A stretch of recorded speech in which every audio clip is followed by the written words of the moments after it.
Bonjour les amis. Bonjour, bonjour. Je sais pas si je le mettrai sur la vidéo, mais bonjour quand même. Tout le monde va bien?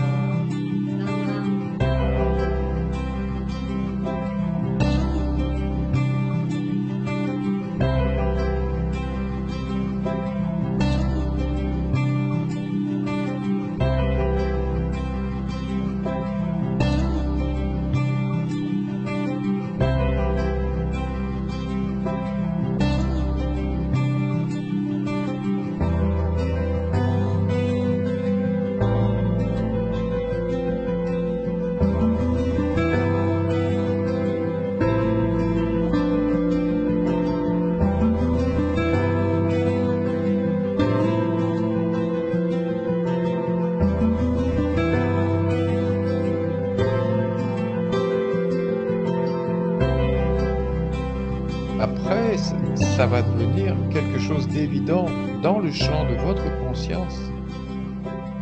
Et, oui, vas-y, vas-y. Un peu ressemble comme les enfants, comme ils sont grandis et ils partent, ils quittent sa maison natale, ils quittent, ils quittent leurs parents et bon, Il y a un peu de ça, mais ils viennent de vivre seuls. il y a un petit peu de ça. Il y a un petit peu de ça, mais bon, moi, en ce qui concerne ma relation avec Albert, on sera toujours en relation. On est toujours en relation. Même si il y a une grande ouverture de la conscience, j'allais régulièrement voir Albert. Même s'il se passe des choses en vous et que quelque chose se stabilise, cette grande présence, cette magnifique présence se stabilise en vous. Eh bien, on sera toujours en discussion, on sera toujours en connexion. Pour l'instant, je pense que vous êtes dans la phase où il faut vraiment une présence à côté de vous. Voilà. Moi, parce que c'est un petit peu ce que je dis dans la dernière vidéo, ces discussions, elles vous obligent à tourner votre regard vers l'intérieur. Voilà. Et ce réflexe, on ne l'a pas forcément. Tu vois, on ouvre les yeux et tout de suite, il y a la notion de l'extérieur. Mais s'il y a quelqu'un qui vous dit, regardez à l'intérieur, voilà, qu'est-ce que penser, qu'est-ce que parler, comprendre, un sentiment, vous voyez tout ce qu'on est en train d'aborder finalement. On parle de la lumière de conscience, voyez, on parle des états d'être qui apparaissent et disparaissent, voyez, maintenant on se parle, tout à l'heure ça sera autre chose. La conscience reste, votre lumière est toujours là, mais c'est ce que vous vivez qui change, voyez. Là, il faut, évidemment, il faut un accompagnement. Si à 18 ans, j'avais pas eu quelqu'un pour m'aider, pour m'accompagner, je vois pas ce que j'aurais pu faire. On dit qui suis-je? Bien, on regarde les livres, il y a les livres quand même. Mais la présence de quelqu'un, c'est autre chose. Alors voilà, bah on s'amuse, on fait des discussions. Tant que ça vous intéresse, tant que la vibration vous plaît, tant que vous sentez qu'il y a quelque chose d'essentiel là-dedans, ça va. Parfois, vous aurez peut-être des moments où vous aurez besoin d'une coupure, et puis bah, vous reviendrez. Oui, ça c'est un petit peu l'évolution. Alors aujourd'hui, nous sommes à la page 148. Les causes créatrices d'un corps physique, les facultés de la conscience, l'esprit, la potentialité intangible. Oui, c'est un titre un petit peu mystérieux, l'esprit, la potentialité intangible. Vous savez, quand on parle de l'esprit, hein, c'est quelque chose de, comment dire, d'intangible.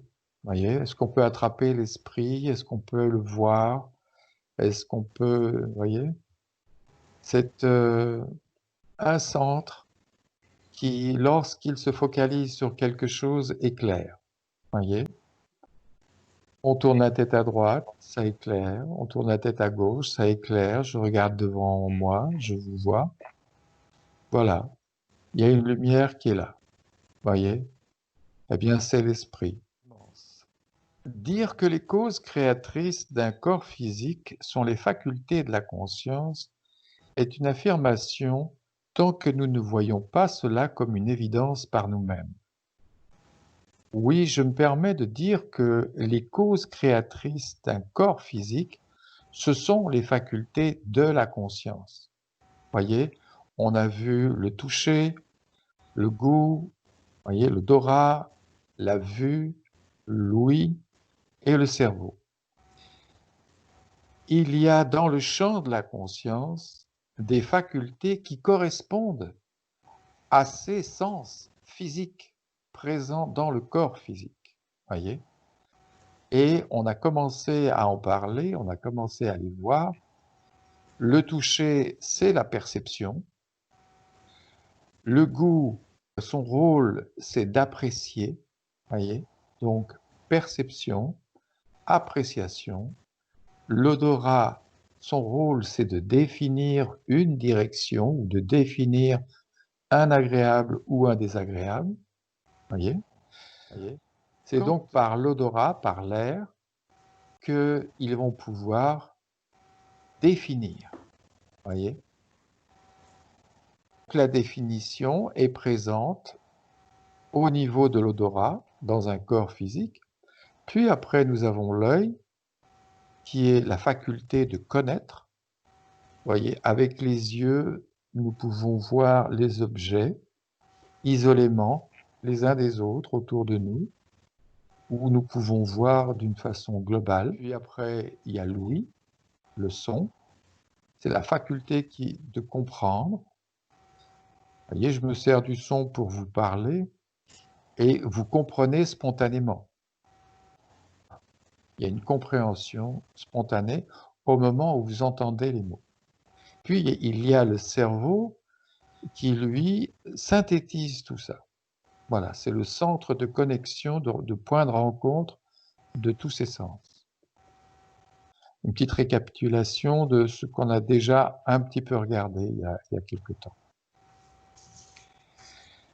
Découvrons et essayons de voir ensemble les liens qui existent entre la conscience et le corps physique.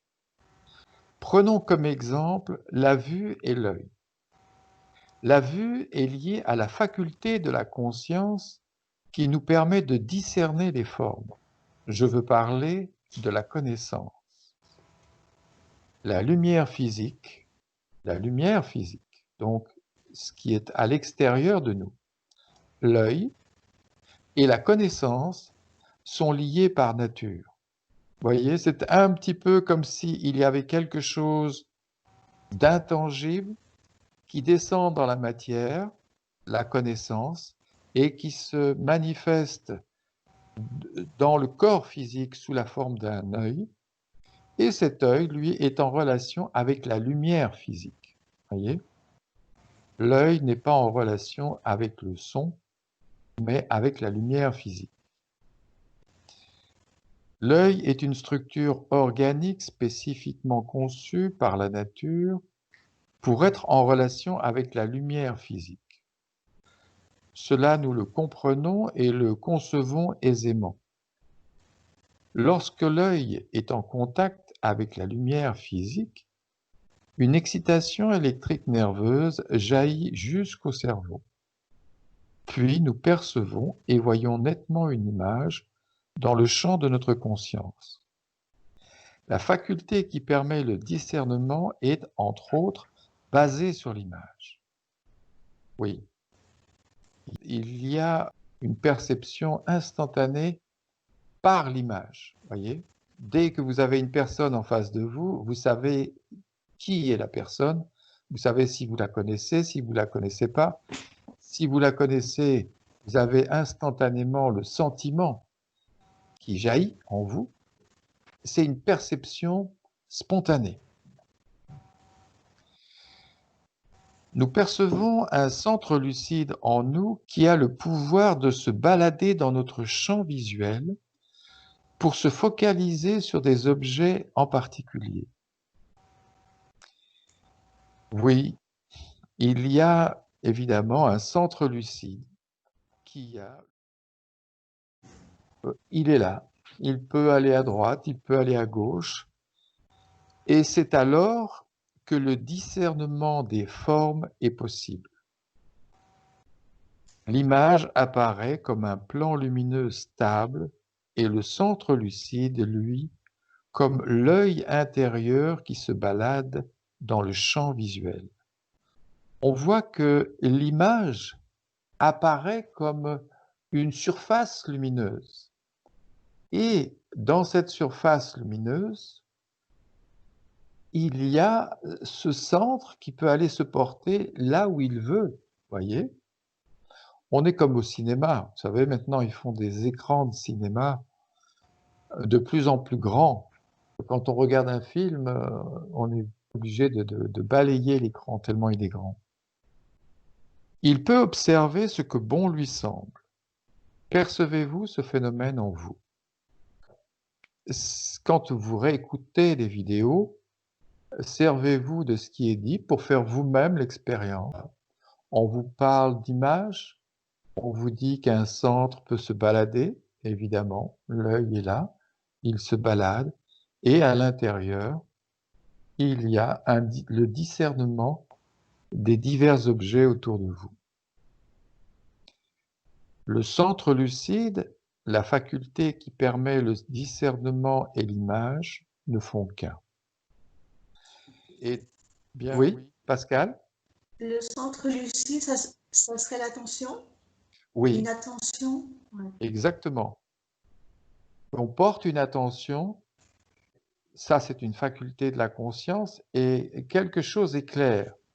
Ce qui est clair en toi, c'est l'esprit. L'attention, c'est le pouvoir de focaliser son esprit sur quelque chose. Puis, il y a le témoin derrière. Si tu es conscient d'une chose, alors tu as une lumière en toi. Et ça, c'est l'esprit. Le pouvoir de focaliser son attention, puis une lumière éclaire. Je peux bien regarder ce qu'il y a à gauche de mon bureau. Il y a une feuille avec bien voilà, une feuille de quoi? Je ne sais plus. Je vois pas d'ici. Voilà, il y a une feuille. Et c'est l'esprit qui dirige la conscience ou... Ah, ce qui dirige la conscience, ça peut être plusieurs choses. Qu'est-ce qui dirige ta conscience? Qu'est-ce qui dirige la lumière? Est-ce que tu as un désir? Est-ce que tu es en détente? Tu peux être parfaitement en détente, être au bord de la mer, ou Pascal, tu es assise sur un banc, tu regardes les gens passer, ou tu es assise à une table, hein, voilà, en train de boire quelque chose tranquillement, et puis tu regardes des gens passer. Bien.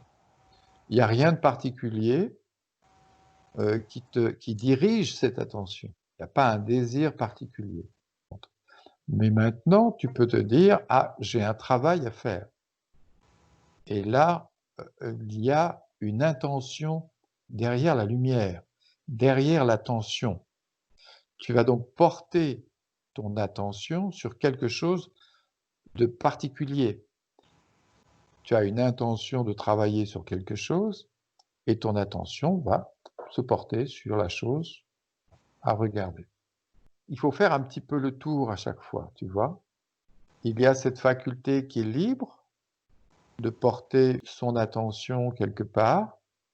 Voilà. L'attention, c'est ce qui nous permet de focaliser la lumière.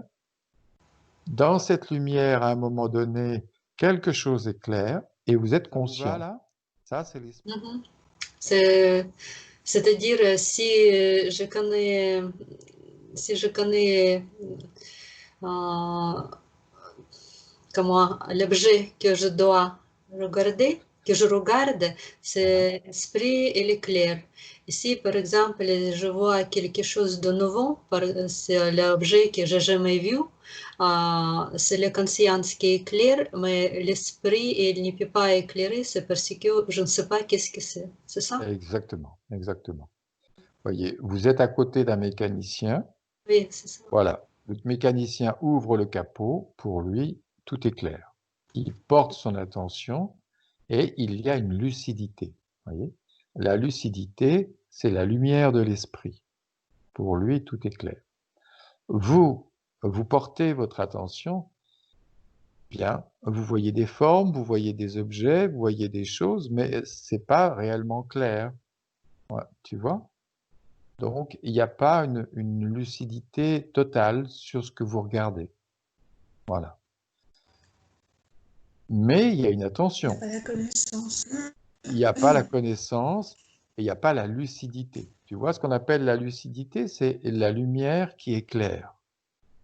Il y a un esprit qui assimile des connaissances, des compréhensions, et qui a cette faculté, ce pouvoir d'éclairer. On a juste à ouvrir les yeux, porter notre attention, et comme tu le disais, Irina, eh bien, on connaît l'objet, c'est clair. Voilà. Vous voyez? Le témoin, lui, est derrière l'esprit. C'est-à-dire, imaginons, vous ne connaissez pas un moteur, mais vous voulez l'étudier, vous voulez comprendre le moteur, vous voulez devenir mécanicien. Bien. Il va falloir commencer à apprendre. Et pour apprendre, vous allez être attentive, et derrière cette attention, il y a un témoin. Voilà. Et une lumière est là. Et petit à petit, toutes les facultés de la conscience, perception, appréciation, définition, connaissance, compréhension, et puis savoir, voyez, toutes ces facultés vont se mettre en marche. Elles vont naturellement entrer à tour de rôle dans le champ de la conscience et puis permettre, eh bien, à un moment donné, d'avoir une vue claire des choses. Voyez? Et ça marche pour tout. Si, par exemple, si j'apprends une nouvelle langue ou, par exemple, je voudrais bien faire un gâteau que j'ai jamais fait, d'abord je dois lire une recette, c'est ça? Ouais. Je dois regarder, je dois comprendre qu'est-ce que je dois faire, qu'est-ce que Exactement. je dois mettre, et après c'est devenu clair.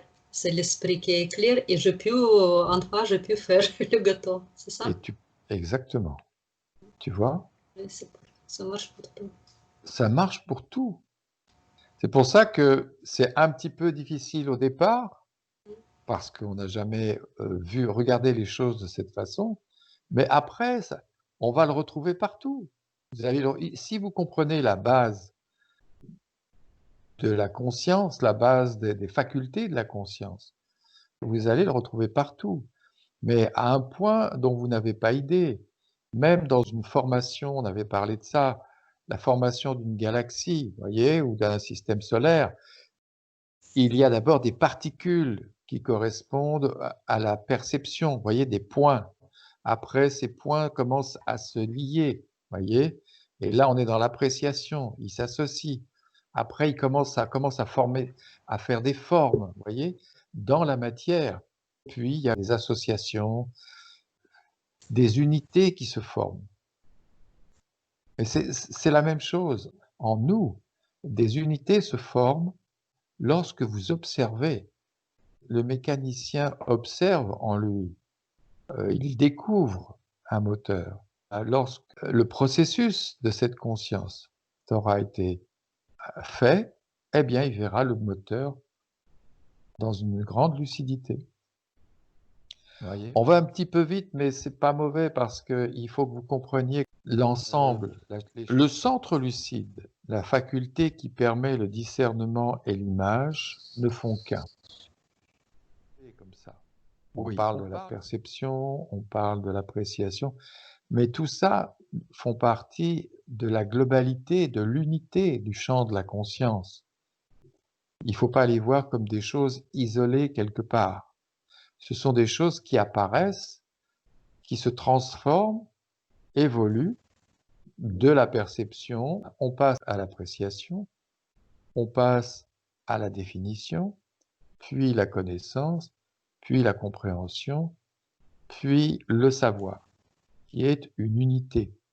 Vous voyez, le savoir, ce qui est un peu original dans le corps physique, c'est représenté par le cerveau, un organe unique. Et ce cerveau, lui, est contacté de l'intérieur par les sens. Il est aussi contacté par le mental. Nous voyons ici une trinité, une et indivisible. Il n'y a pas quelqu'un qui voit, il n'y a pas un moi qui voit, il y a l'esprit, un centre lucide, la faculté qui permet le discernement et le champ lumineux, c'est tout.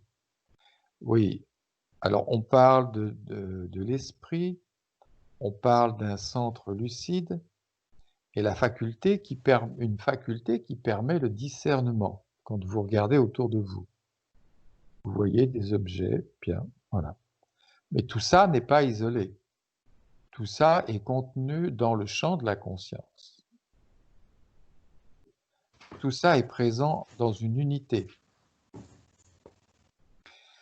La notion de moi qui voit est une notion illusoire qui se sous-rajoute au phénomène.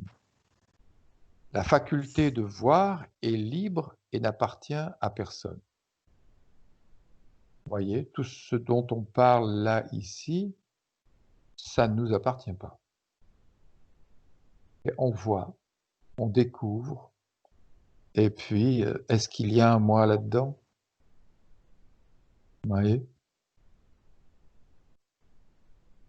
Il y a quelque chose qui fait que je suis conscient et lucide, et c'est clair. À un moment donné, je regarde une chose, et là, c'est pas clair. C'est comme ça. Il n'y a pas de moi là-dedans. Voyez comme l'attention peut se porter sur les objets qui nous entourent pour se promener dans le champ visuel, grâce au mouvement de l'œil, bien sûr, mais aussi et surtout grâce à la faculté qui permet le discernement des formes, la connaissance. Vous avez beaucoup entendu parler de la connaissance dans les milieux intellectuels, vous voyez, la connaissance, voilà, il faut une connaissance, bien. Eh bien, la connaissance dans les faits, eh bien, vous le voyez là maintenant. Connaître, c'est voir un objet isolément dans l'espace et le voir en conscience. Voilà, c'est ça, connaître. La connaissance appartient à personne. Elle est là. Maintenant, on peut dire, je connais tel auteur, je connais tel livre, je connais les mathématiques, je connais la physique, la chimie, je connais, enfin voilà. Vous voyez, on peut parler de la connaissance intellectuellement. La connaissance, la connaissance, c'est quelque chose qui a beaucoup d'importance notamment pour les Occidentaux. Mais la connaissance un petit peu sur un piédestal. Bien, il est vrai que la connaissance nous permet de créer, notamment dans les innovations nouvelles, informatiques, dans les choses comme ça, il faut de la connaissance. Il faut de la connaissance, il faut de la compréhension, il faut de la lucidité. Tout ça, si aucun instinct, aucun désir en arrière-plan, aucune notion de moi ne se manifeste en nous, alors l'esprit est libre de porter son attention où bon lui semble et de contempler très librement le monde.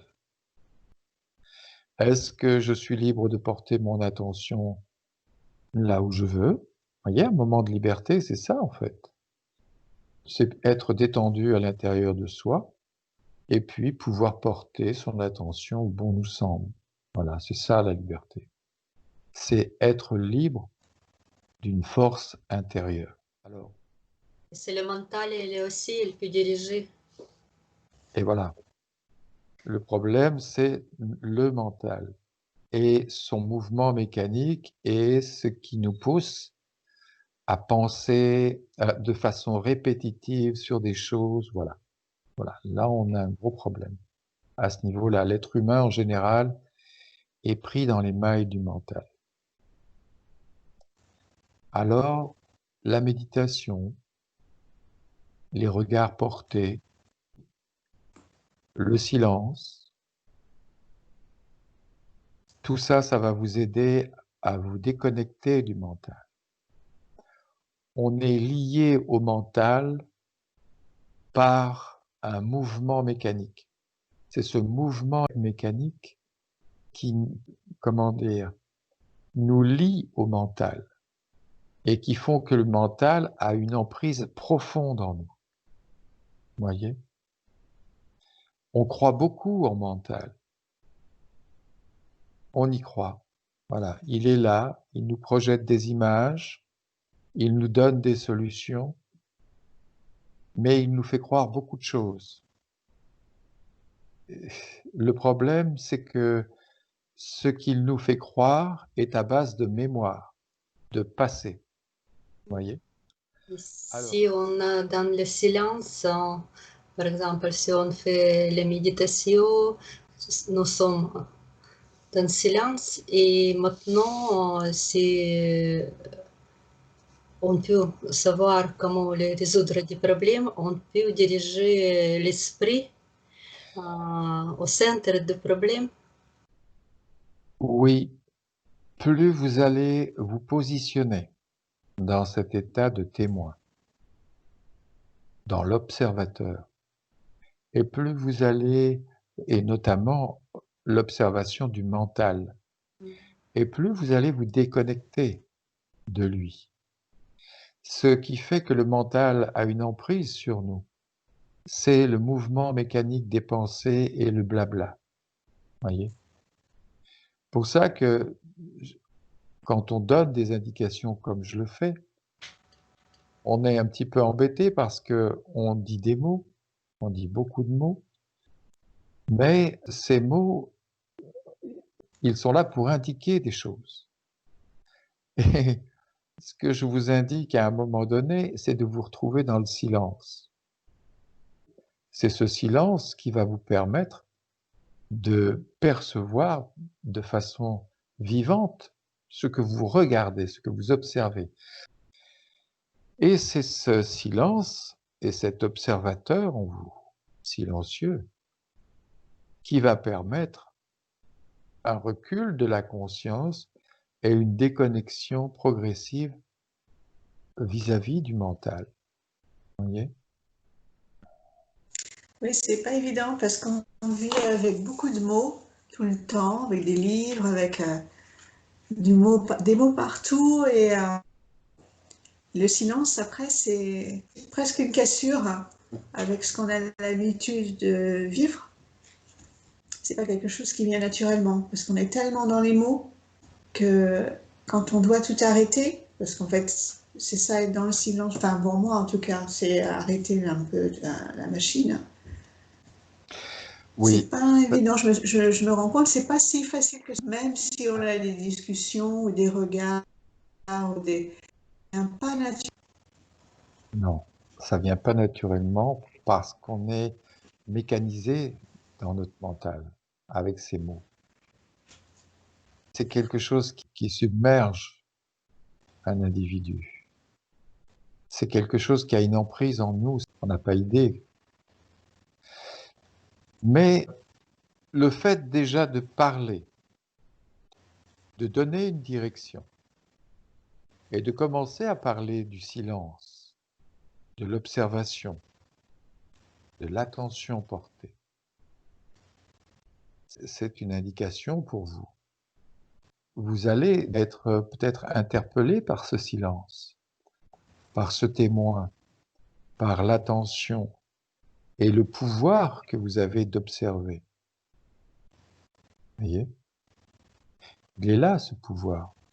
C'est parce que c'est vraiment ce premier moment, si on porte notre attention sur le corps, on déconnecte de mental. Oui, Tout de suite, pour ne pas penser de l'autre chose, on regarde, c'est même peut-être les pieds, les mains ou quelque chose, et ça, j'ai remarqué que ça déconnecte du mental. C'est parce on regarde comme à l'intérieur, mais on regarde les parties du corps. Oui. La dernière fois, Pascal, on a fait une méditation dans le silence avec Irina, et il est évident qu'on se sert du corps comme objet d'observation. On ferme les yeux, on dit prenez conscience de la tête, prenez conscience du cou, du corps, des épaules, voilà. Bien. Et il est précieux ce corps. Il faudrait la faire assez régulièrement, cette méditation. Et vivre cette expérience du silence, ça va nous aider au regard après des choses qui sont en mouvement. Ça va nous permettre de nous détendre, de détendre le corps, et puis si des pensées reviennent, eh bien on peut regarder les pensées, tu vois, beaucoup plus facilement que lorsqu'on est pris dans l'agitation du travail, lorsque, tu vois, voilà. Cette méditation du silence, vous pouvez la faire autant que vous voulez. Elle est une détente pour le corps, elle régénère le corps et elle va aider beaucoup à porter des regards après sur des choses qui peuvent être de l'ordre du corps, de l'ordre des sentiments, de l'ordre de l'intellect, voyez, et du mental. Ça va beaucoup aider. Et l'expérience elle-même est importante parce qu'on va découvrir en nous qu'il y a cette dimension silencieuse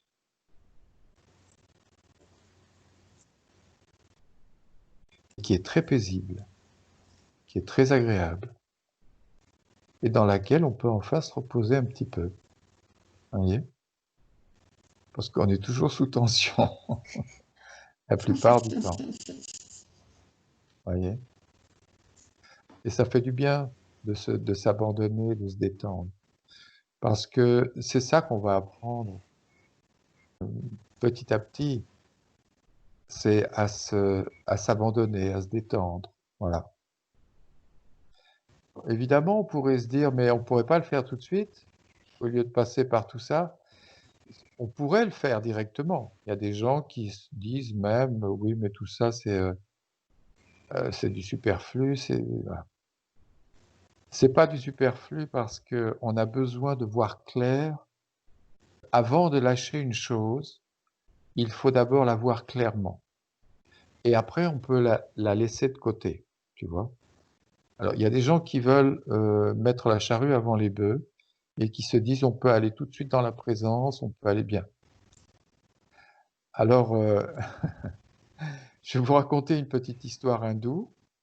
Vous savez, les petites histoires, elles sont la plupart du temps très révélatrices et bien plus révélatrices que des explications. Une histoire hindoue. Alors, c'est un gourou qui a la possibilité de se connecter au plan divin et d'entrer en extase à la seconde. C'est un gourou qui est renommé. Il a des disciples autour de lui, voyez.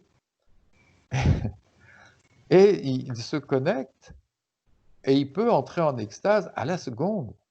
Oh, alors, évidemment, quand il est en extase, il rayonne l'extase et les disciples viennent à côté de lui et vivent ce rayonnement.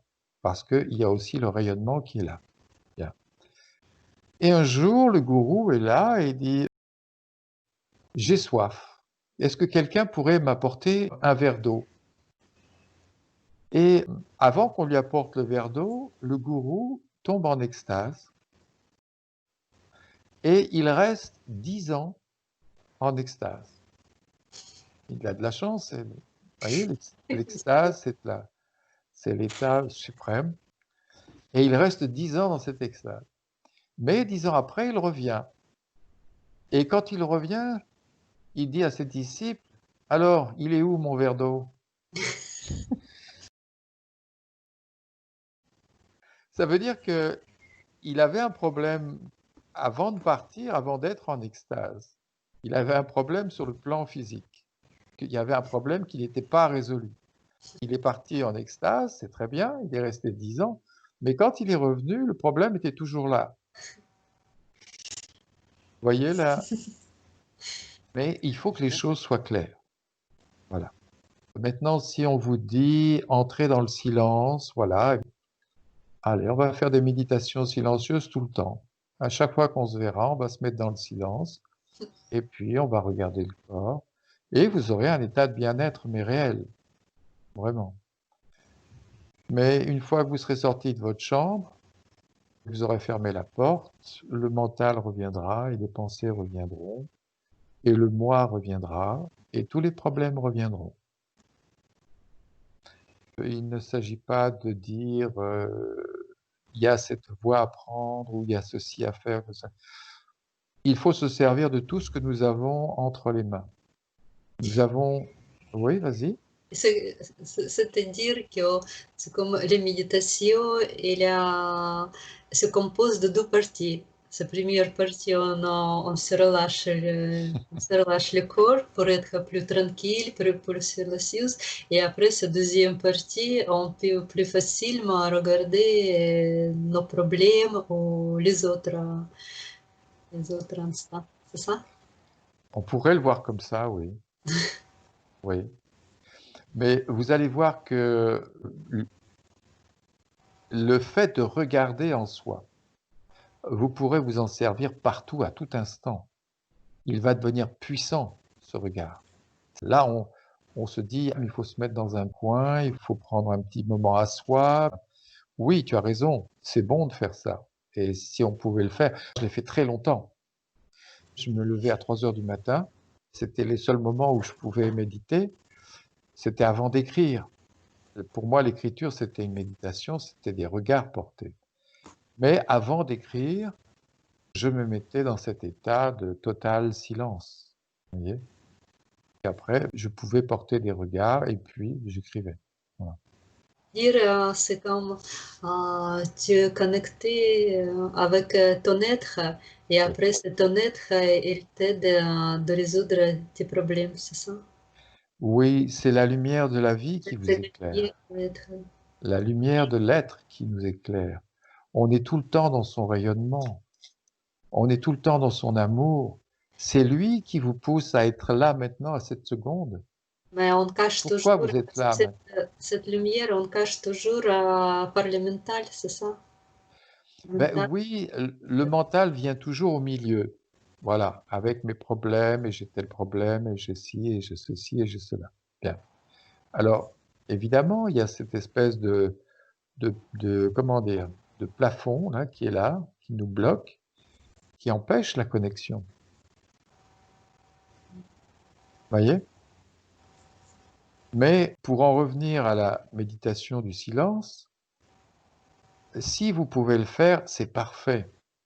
Faites une méditation du silence et puis si vous voulez regarder après des choses dans le calme et l'éveil, parce qu'on parle du silence, mais dans ce silence, il y a aussi un éveil, eh bien faites-le, c'est parfait. Vous voyez, une grande chance d'avoir un petit peu de temps pour faire cette méditation.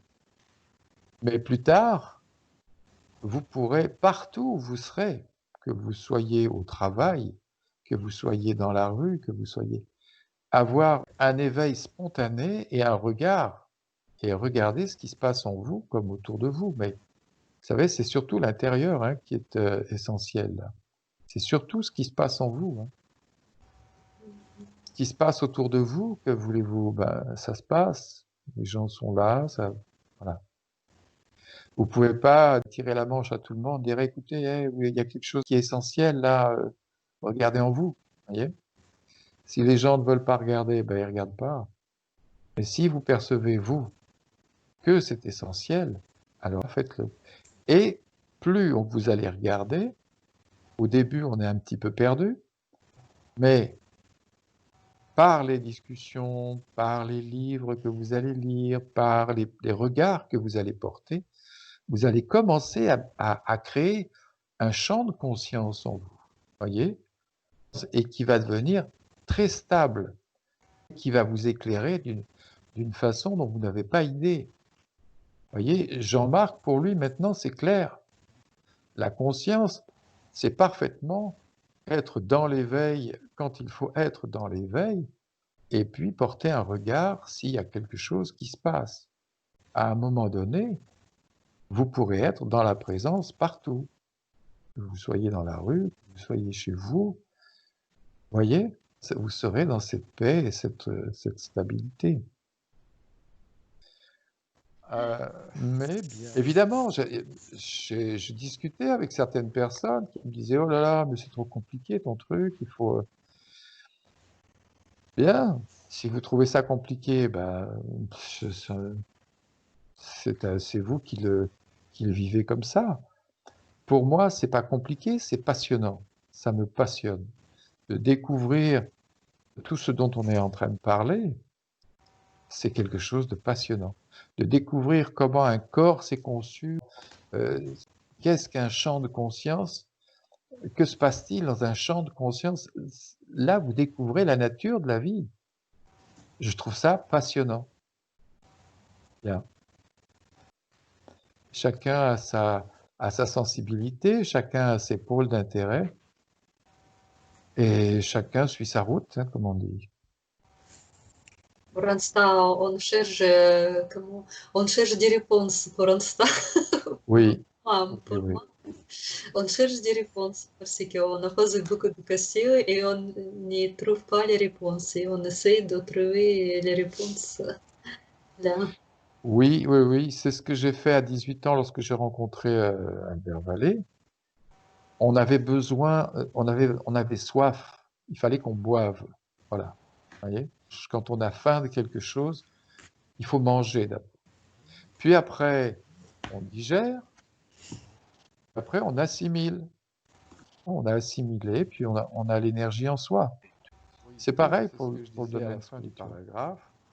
Si aucun instinct, aucun désir en arrière-plan, aucune notion de moi ne se manifeste en nous, alors l'esprit est libre.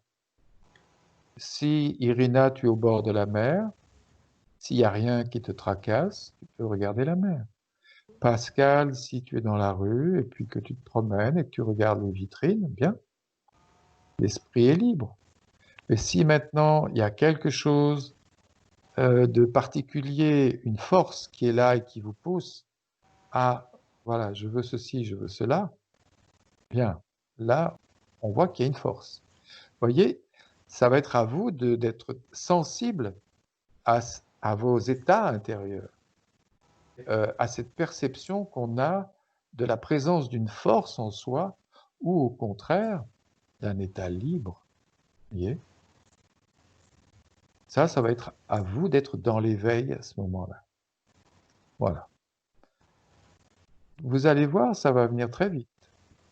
Vous direz, tiens, ah, voilà, là je suis en tension, j'ai une intention et il y a un désir de. Il y a une préoccupation ou il y a… Voici simplement expliquer les liens existants entre les facultés de la conscience et nos sens physiques.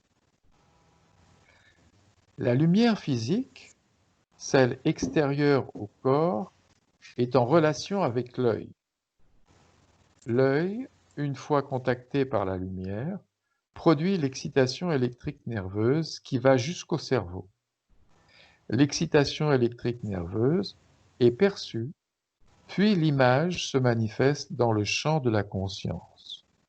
Le discernement, la connaissance est alors possible. J'ai dit beaucoup de choses dans ce petit paragraphe. On parle de la lumière physique, c'est le phénomène physique. C'est de l'énergie, celle extérieure au corps. Elle est, cette énergie lumineuse, en relation avec l'œil. Vous voyez? Une fois contactée par la lumière physique, il se passe quelque chose dans l'œil et une excitation électrique nerveuse va jusqu'au cerveau. L'excitation électrique nerveuse est perçue en conscience, voyez? Parce que si l'œil est ouvert et que vous pensez à autre chose, vous ne voyez pas ce que vous avez en face des yeux. Donc il n'y a aucune perception. Si donc vous percevez ce que vous voyez physiquement, alors une image se manifeste dans le champ de la conscience. Dans cette image, vous découvrez que vous avez la faculté de connaître, c'est-à-dire de voir les objets isolément les uns des autres. Voyez?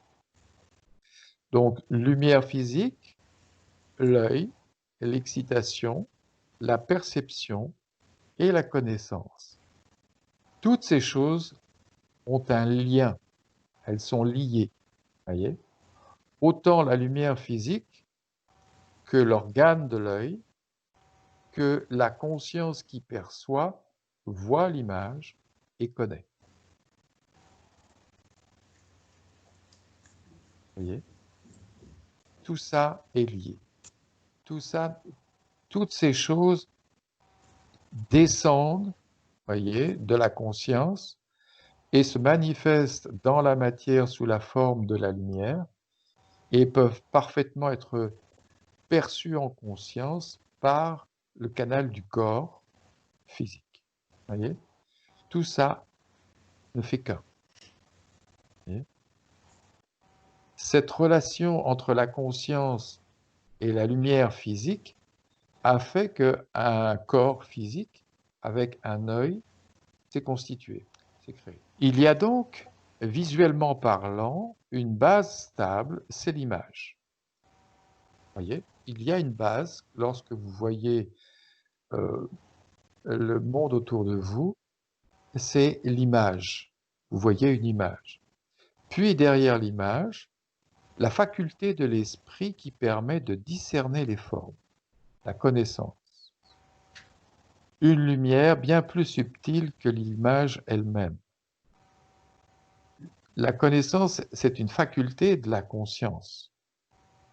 L'image, c'est un phénomène qui apparaît dans le champ de la conscience, mais il y a quelque chose qui peut voir les objets isolément.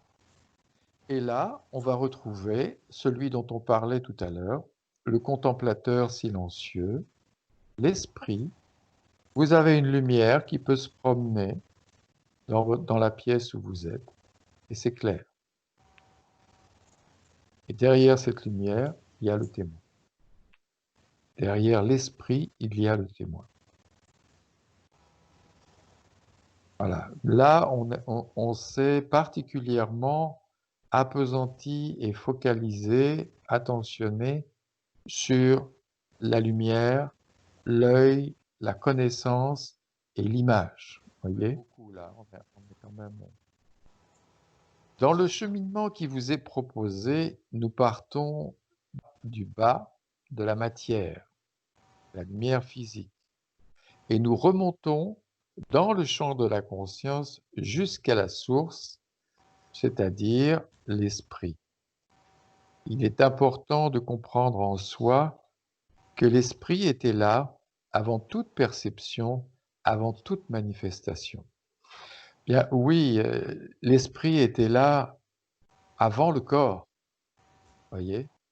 Lorsqu'un esprit décide de s'incarner sur Terre, de prendre un corps, et l'esprit a une intention. C'est-à-dire que l'esprit, après la mort, l'esprit s'en va librement. Oui, c'est une expérience que vous faites là en ce moment. En fait, vous faites toujours des expériences. Nous faisons toujours des expériences, voyez. On a une famille.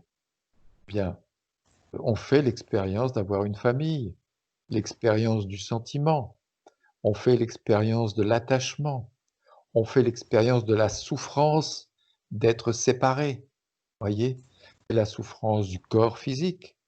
Ce corps physique, il nous révèle et nous indique beaucoup de choses, il nous apprend beaucoup de choses. Il nous apprend à être en relation avec le monde physique. Il nous apprend l'harmonie. Il nous dit, le corps physique, Bien, moi, je peux être en relation avec le monde extérieur, mais tu dois respecter ma norme. Voyez l'harmonie? Il nous apprend l'harmonie. Et si on va trop loin, si on commence à boire, à fumer, ou je sais pas, à se coucher tard, passer des nuits blanches ou des choses comme ça, eh bien la santé va se détériorer. Vous voyez? C'est une aventure aussi, tu vois? Pascal, tu parles, c'est gentil ton petit mot là que tu as mis sur Mm. la vidéo, mais c'est une aventure. Ouais, ouais, ouais, ouais. C'est vrai que c'est une aventure. Oui, parce que c'est pas forcément un terrain qu'on connaît. On connaît pas d'ailleurs, Quel dommage. comme une terre inconnue. Eh oui. Ce qui est incroyable, c'est qu'on parle d'une chose qui est tellement proche de soi et qui nous est inconnue, tu vois. Pendant un moment, l'Inde a été vraiment le berceau de la spiritualité. Il y a eu vraiment une grande vague. Et là, il s'est passé beaucoup de choses spirituellement. Et ça a aidé le monde d'ailleurs. Mais l'Inde est en train de perdre sa vibration spirituelle. Elle est plus préoccupée par les problèmes matériels. Et c'est ça qui nous manque. Et ce petit moment qu'on devrait tous accorder à la vie, bien avoir sa vie sociale, sentimentale, bien familiale, tout ce que vous voulez. Mais cet éveil-là, c'est dommage. Ça change complètement la vie. Tous les pôles, ça allège notre vie.